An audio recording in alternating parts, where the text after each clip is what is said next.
Witajcie. Dzisiaj przyznam się do swojego pewnego bardzo poważnego problemu, bo mam problem. Co to za problem? Otóż, proszę Państwa, mam problemy ze zrozumieniem. Za chwileczkę wyjaśnię, o co mi chodzi, ale niech mottem tego odcinka staną się słowa Alberta Einsteina, który kiedyś miał powiedzieć, że głupotą jest wykonywać ciągle to samo i oczekiwać innych rezultatów. Jak już mówiliśmy, zakwaszenie organizmu to bezpośredni skutek naszego współczesnego sposobu odżywiania się, stresów, procesów metabolicznych i innych czynników stanowiących wspólnie mega przyczynę. Organizm nie jest już w stanie ani zneutralizować, ani usunąć nadmiaru kwaśnych produktów. Nasze nerki, wątroba, dwa nasze podstawowe narządy odtruwające są więc permanentnie nadmiernie obciążone, w wyniku czego dochodzi do ich uszkodzenia.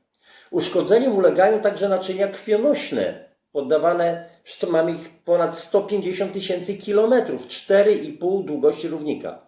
A więc naczynia krwionośne są poddawane ciągłemu procesowi korozji i w końcu zaczynamy chorować.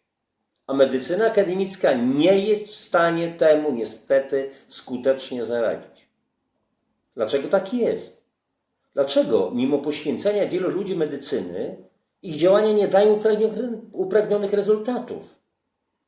I jak to jest, że wielu z tych, którzy tak bardzo krytykują tak zwanych odkwaszeniowców, nie jest w stanie odpowiedzieć jasno i rzetelnie na najbardziej proste nawet pytania dotyczące tej dziedziny? Jak to także jest, że Państwo, moi słuchacze, moi widzowie, już doskonale rozumiecie, że odkwaszanie jest niezbędne, bo to jest dla Państwa logiczne. A ci eksperci, krytykanci nie potrafią zrozumieć banalnie prostych spraw. A co także, kiedy w dodatku już sami się przekonacie, praktycznie się przekonacie, doświadczycie tego, jak świetnie czuje się człowiek, kiedy nic mu nie dolega.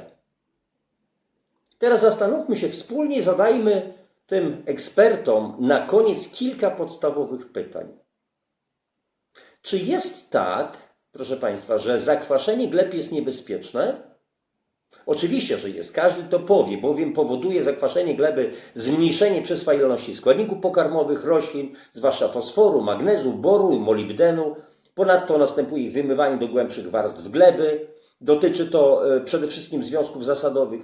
Zmniejsza się zawartość próchnicy w glebie, co skutkuje zniszczeniem zdolności buforowych gleby i zwiększeniem ruchliwości składników, które stają się po prostu niebezpieczne w większych ilościach, np. jonów metali ciężkich, zwłaszcza manganu i glinu ruchomego, tak zwanego ruchomego.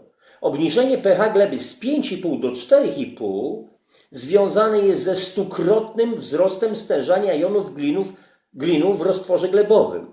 Z 4,5 na 3,5 1000-krotnym nadmiar glinu jest, proszę Państwa, szkodliwy zwłaszcza dla jęczmienia, pszenicy, buraków, gorczycy, koniczyny na przykład. I nie tylko dla tych roślin.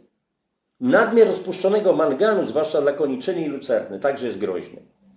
Następuje spadek grzyzności gleby, zmniejszenie produkcji biomasy i pogorszenie się jej jakości. Następuje zmiana składu i aktywności mikroorganizmów glebowych i osłabienie intensywności przebiegu procesu pobierania przez nie azotu z powietrza.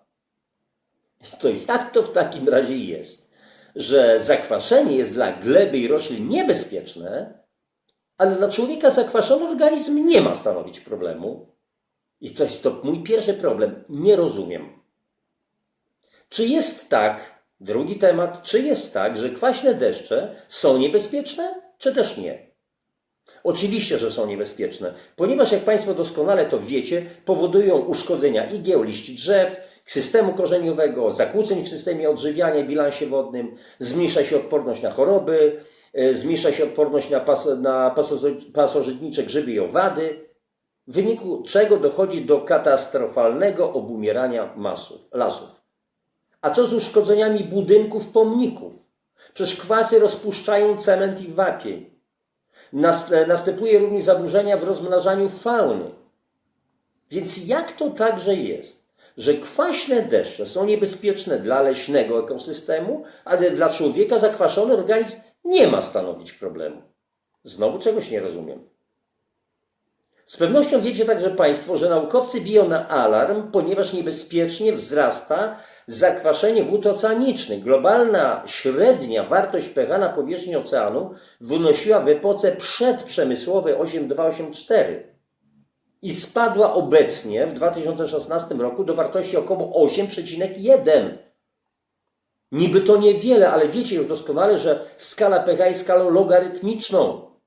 Do roku 2100 mogą być osiągnięte wartości 7,8, 7,9, co spowoduje poważne zagrożenie dla morskiego ekosystemu, ponieważ zmiany w pH i składzie węglanowym wody zmuszają organizmy morskie do zużywania większych ilości energii na utrzymywanie właściwego składu chemicznego w swoich komórkach. A w przypadku niektórych organizmów oznaczać to może, że mniej energii pozostanie na inne procesy biologiczne, na przykład na wzrost, reprodukcję, czy reagowanie na niekorzystne zmiany w otoczeniu. Trzeci mój problem w związku z tym. Nie rozumiem. Jak to w takim razie jest, że zakwaszenie jest groźne dla oceanicznego ekosystemu, a dla człowieka zakwaszony organizm nie ma stanowić problemu? Proszę Państwa, następny problem. Ciągle niezrozumiały dla mnie. Medycyna oficjalna głosi, że mocz powinien być kwaśny, aby zabezpieczać drogi moczowe przed infekcjami bakteryjnymi. Jednocześnie wiadomo, że pH moczu zdrowego noworodka powinno wynosić 7,2, 7,4. Posłuszmy się paskami. O, takie mają być odczyny pH. Tak barwić nasze paseczki, na granatowo. Czy pojmujecie Państwo już tę swoistą schizofrenię? Bo ja nie. Jak to w takim razie jest? Czy aby drogi moczowe noworodków nie są narażone na infekcje bakteryjne spowodowane tak wysokim pH? 7,2, 7,4? I dlaczego noworodki karmione mlekiem matki utrzymują taki wysoki stan pH moczu w odróżnieniu od tych karmionych sztucznie i którym pH spada często poniżej wartości 6? Czyli te noworodki są zakwaszone. To one powinny być zdrowsze, a nie są. Dalej. Jak to jest, proszę Państwa, że częstość występowania cukrzycy typu 2, czyli tak zwanej metabolicznej oraz upośledzenia tolerancji glukozy jest zdecydowanie wyższa u osób silnie zakwaszonych, czyli o niskim pH moczu. Zakwaszony organizm powoduje upośledzenie spalania glukozy, sprzyja wysokim poziomom cukru i insuliny we krwi. Jak to w takim razie jest, że zakwaszenie jest charakterystyczne u cukrzyków, sprzyja powstawaniu i rozwojowi cukrzycy, ale nie jest groźny dla ludzi tak zwanych zdrowych, jeszcze zdrowych, pozornie zdrowych? Następna sprawa. Ludzie zajmujący się sportem, zarówno zawodnicy, trenerzy, specjaliści odnowy biologicznej, wiedzą doskonale, że zakwaszenie mięśni powoduje spadek sił ich skurczów, szybkie zmęczenie, osłabienie sprawności fizycznej. Jak to w takim razie jest, że zakwaszenie powoduje problemy z wydolnością organizmu u sportowców, ale u przeciętnego pana Kowalskiego czy pani Kowalskiej już nie? Większość małych dzieci ma zwykle lekko zasadowy poziom pH moczu. Barwa paska niebieska, już jak Państwo doskonale wiecie. Jak to w takim razie jest, że ponad połowa dorosłych, co najmniej połowa dorosłych, posiada odczyny pH porannego moczu co najwyżej 6,5 i to jest bardzo dobrze byłoby, czyli barwa paska zielono-żółta, no coś takiego, proszę Państwa, 6,5, a zwykle znacznie niżej. Badam masę osób i u tej masy osób przeważnie paseczki na starcie to są albo żółte, albo żółto-zielone ledwie, czyli mocz jest na poziomie 5, 5,2, jeżeli jest 5,8 to jest całkiem nieźle. A przecież ten stan odzwierciedla niedobór wapnia, niedobór magnezu i wielu innych pierwiastków zasadowych, odzwierciedla przyspieszone procesy starzenia i nieprawidłowy styl życia. To w takim razie, czy dzieci mają prawidłowe pH, czy też dorośli? Jeszcze jest jedna sprawa. Pacjenci z nowotworami, zwłaszcza w stadium terminalnym, mają zazwyczaj pH 4,5 do 4,8, czyli absolutnie bardzo zakwaszeni, jasno-żółta barwa wskaźnika. Jak to w takim razie jest, że tak znaczne zakwaszenie jest charakterystyczne przy chorobie nowotworowej, jednocześnie jest to granica normy dla nas wszystkich, osób potencjalnie zdrowych? Znowu czegoś nie rozumiem. Jeszcze jedna rzecz. Lekarze doskonale wiedzą, że w zakwaszonym organizmie zmniejsza się rozpuszczalność kwasu moczowego w moczu. I to sprzyja powstawaniu kamieni moczowych, czyli mamy do czynienia z kamicą nerkową i z innymi chorobami nerek. Może ten mocznik odkłada się także w stawach, w tkance łącznej, powstaje RZS, powstają zwyrodnienia na przykład na dłoniach, są problemy ze stawami. Lekarze wiedzą także, że choroby związane z zaburzeniami pH ustroju to m.in. wspomniana wcześniej cukrzyca, naciśnienie tętnicze, choroby wątroby i inne. Jak to w takim razie jest, że typowa medycyna akademicka, tak zwana alopatyczna, a alopatia to jest metoda leczenia polegająca na stosowaniu środków działających przeciw objawom, na przykład ból leczy się lekami przeciwbólowymi. A więc ta medycyna alopatyczna leczy tylko patologiczny wzrost kwasowości w przypadku ostrych chorób metabolicznych zagrażających życiu, czyli kwasicę. Nie używa natomiast takiego pojęcia jak zakwaszenie, które jest przecież także kwasicą. Mówiliśmy o tym już wielokrotnie. Kwasicą tylko niskiego stopnia, utajoną, łagodną.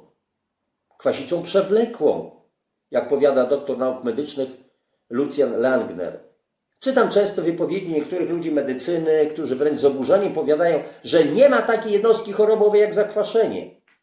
A kto, proszę Państwa, powiedział, że to jest jednostka chorobowa?